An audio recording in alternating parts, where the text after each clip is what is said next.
Ursula von der Leyen, Peter Altmaier, Ms. Crane, ladies and gentlemen, 5, 10, or 20 years from now, when we look back on today and on this global pandemic, what will we remember? Will it be the current debates about vaccine shortages, incidence rates, or high-risk areas? Probably not, because as much as these things shape our day-to-day life now, memories do fade, and we live in a fast-paced era. Yet, two things we experienced during this crisis will, I hope, remain. Firstly, there is the experience of what exponential growth actually means, and of the dramatic consequences that this can have, both in a pandemic and in a climate crisis that researchers have been warning us about for decades against this exponential growth. Secondly, during this crisis, we've learned that we're not powerless if we act decisively and together as one. We have learned that even global disasters can be managed with the help of science and reason. Effective vaccines have been developed over just a few months. And through our behavior, on the one hand, we have accelerated the infection rates, but we have also flattened the curve. So this yes we can attitude, ladies and gentlemen, is what we need for the energy transition as well. And John Kerry will be speaking to us this afternoon, and is of course right, when he says that this key to solving the climate crisis lies in energy policy. And with this, I would like to warmly welcome you to the Berlin Energy Transition Dialogue in the Federal Foreign Office. Today, we are aiming to put the global energy transition on the right track. And over the last few months, I have grown much more confident that we can succeed. Because today, voices from around the world are calling for climate action louder than ever before.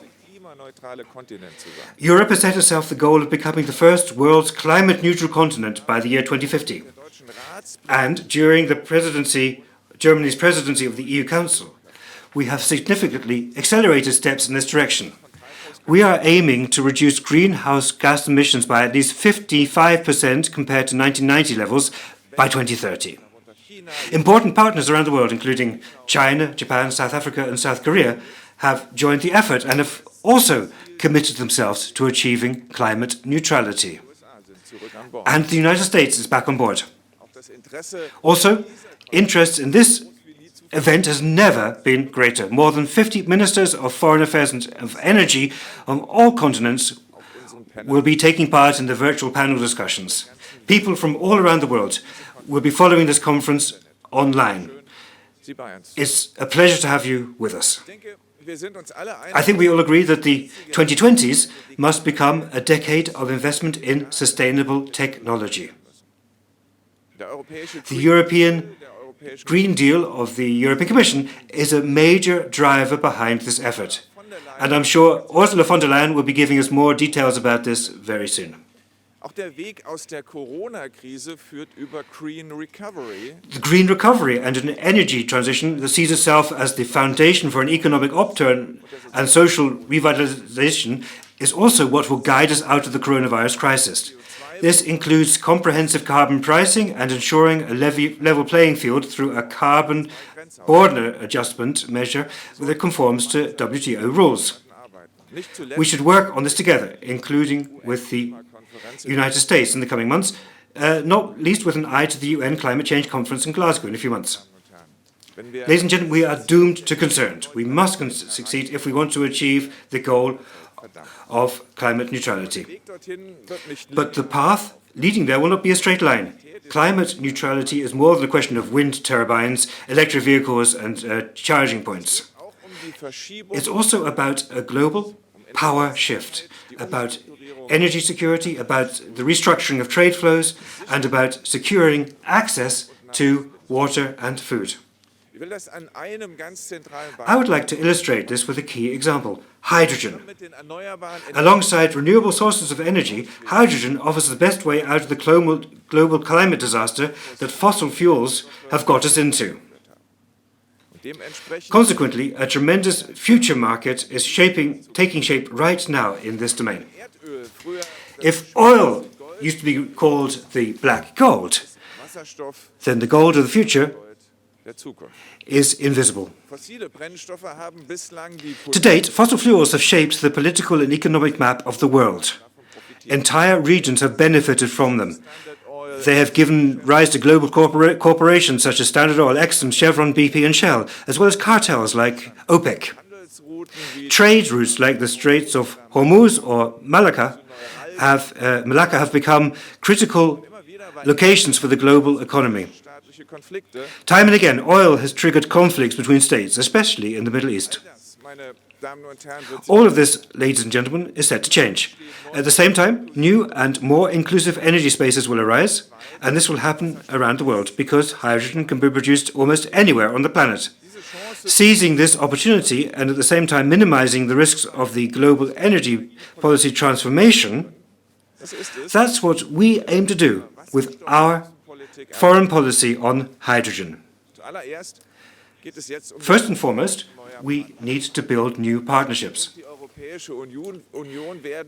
Even in 2050, Germany and the EU will need to import large quantities of energy, especially in the form of hydrogen. For this, we will need close cooperation with all the regions of the world. With Chile, Morocco, Australia, we're already seeing large pilot plants for the production of green hydrogen being constructed with the help of wind power and solar energy. And we want to build on that. Germany will be investing 2 billion euros over the coming years to stimulate the formation of an international hydrogen energy market. Secondly, we must support today's exporters of fossil fuels if we want to avoid disruptions on the global political stage. The Federal Foreign Office will expand its dialogue with fossil fuel producers such as Russia, Saudi Arabia and others to encourage them to adapt their business models in time. As part of these efforts, we are currently working on establishing hydrogen offices with, among others, Moscow and Riyadh. And thirdly, a future global hydrogen market must be open to everyone. That will only happen through binding international agreements. This means looking at, for example, how we want to define green hydrogen and examining issues such as market access and connectivity. We are engaged in respective discussions with the International Renewable Energy Agency, the International Energy, and the G20. Together with the European Commission, we are drafting international standards for green hydrogen, along with funding instruments and certification models for green hydrogen.